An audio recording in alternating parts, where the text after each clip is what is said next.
You've made a very strong allegation against the honorable member that just spoke to us, that this is about bread and butter politics. Yeah.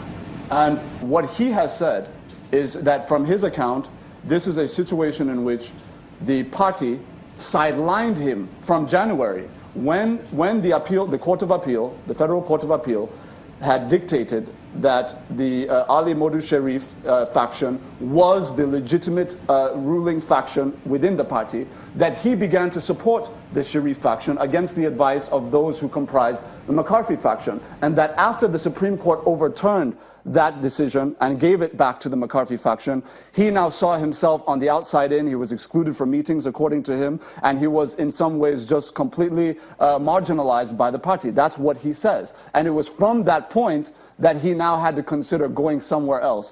What do you have to say about that? I will tell you clearly that that cannot be correct. You see, let me tell you one thing about politicians. When a politician decides on an action, he formulates all kinds of rules to guide his decision. He raises all manner of issues to guide his own decision. How can he say, was he the only person who went into the sheriff camp?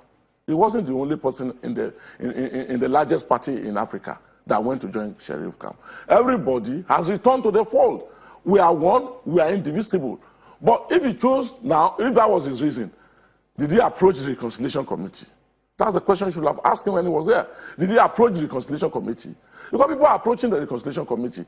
And also, don't let me forget, I must quickly add this to it, that the two persons who ran an election at the convention and lost, and are now claiming to be forming a fresh PDP, had been told that come second week of January, the Reconciliation Committee is going to meet all other aspirants from the National Secretary now, Mr. Kola, you're directly now denying his account, but there's a bit of a body language that is taking place. In fact, audible language, if you will, that has taken place since he defected yesterday. You may have heard the Deputy Minority Whip speak and say that a cancer is gone in the party. Now, that kind of a statement belies some sort of a vindictiveness, you know, it kind of goes against the spirit of reconciliation. If indeed there may be some sort of a scourge going on against those who had supported Sharif instead of McCarthy within the party, that kind of a statement after he defected shows, did he really even have an opportunity to reconcile? Ajuri, you are not a part of them in the House. You agree? And for Honorable Chuchu to have come out to make that statement is a clear indication that all his efforts to reconcile EJ had failed. And if at the end of the day, he still went to join the incompetent APC, what do you want him to say? You want him to start dancing? He won't dance. Do you understand? So that is the issue. But I can tell you that the reconciliation process led by the Bayelsa Governor Seriake Dixon, is on course, is flowing well, and we are being conciliatory because even the national chairman, Prince Uche Secondus, has visited personally some of the aspirants. Do you understand? And so when we are doing that, if the two or three people still feel aggrieved, all we can do is to appeal to them that don't go, come back to the fold. This umbrella is large enough to accommodate all our interests, Mr. to accommodate all of us. And I can assure you that the party is doing that. Mr. Kola, we're going to throw it to Lagos, where Neota is standing by. Okay. Neota?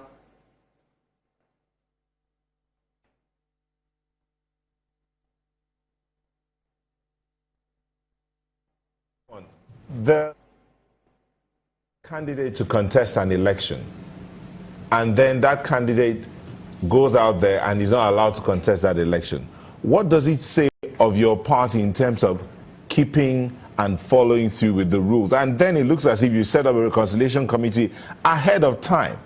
It's as if the fact that this candidate was refused was premeditated, as they will say in the criminal law or something. Neota, you didn't get the facts right. Professor Tawhid Adedoja never said he was not allowed to contest election. He never said that. He said there were mistakes in his name, particularly the Adedoja name. That was his reason. He never said he was not allowed to stand election. That's incorrect. And the other two chaps who said they have formed a division or a faction never said they were not allowed to contest. They never said that. So I don't know where you are coming from by saying that our party didn't allow people who bought form to contest. That's not correct, sir. That's not correct at all. But I want you to understand that it is also wrong for you to conclude that the Reconciliation Committee was premeditated. It was not premeditated. The Reconciliation Committee was standing to reconcile the Sheriff group with the McAfee group. And after the convention, it was further mandated to proceed in its reconciliation. And it's none of the persons who are contesting the election, who are contesting who are alleging division in the party, has come out to say that they were never allowed to contest. Mr. Kola, PDP is a democratic party. PDP allow all shades of opinions and interests Mr. to Kola, run in the party. Mr. Kola, we are not like the incompetent APC Mr. Kola, that are owned by certain gods. I'm going to interject here because we're going to ask you a final question before we close. When you look at recent years, we've had a slate of defections, particularly after in 2013 when PDP split into new PDP and PDP, and there was that big crisis that was going on. The governors left and senators and House members left. When all of that was going on, the PDP controlled both chambers. Now, at that time, Senate President David Mark had an opportunity to read out the letters that were written to defect from people like Dr. Bukola Saraki, people like Senator Magnus Abe, so many heavyweight senators that wrote those letters. They were not read out. Now, there is a suggestion by those who are looking at recent events that there is some hypocrisy involved here, because when PDP was in charge, they did not allow some of these moves to take place. What are your thoughts on that maybe your party set the template for what's going on right now? No, that's not correct. You see, what our party did during the 2014-2015 movement was to ensure that we allowed room for reconciliation. Because if the President of the Senate, Senator David Mark, had read those letters as you claim, after the Supreme Court judgment, it would have been mandatory for Saraki, Senator Bukola Saraki and others to vacate their seats. Do you understand this? So what the Senator David Mark leadership of the Senate gave room for was to allow for reconciliation.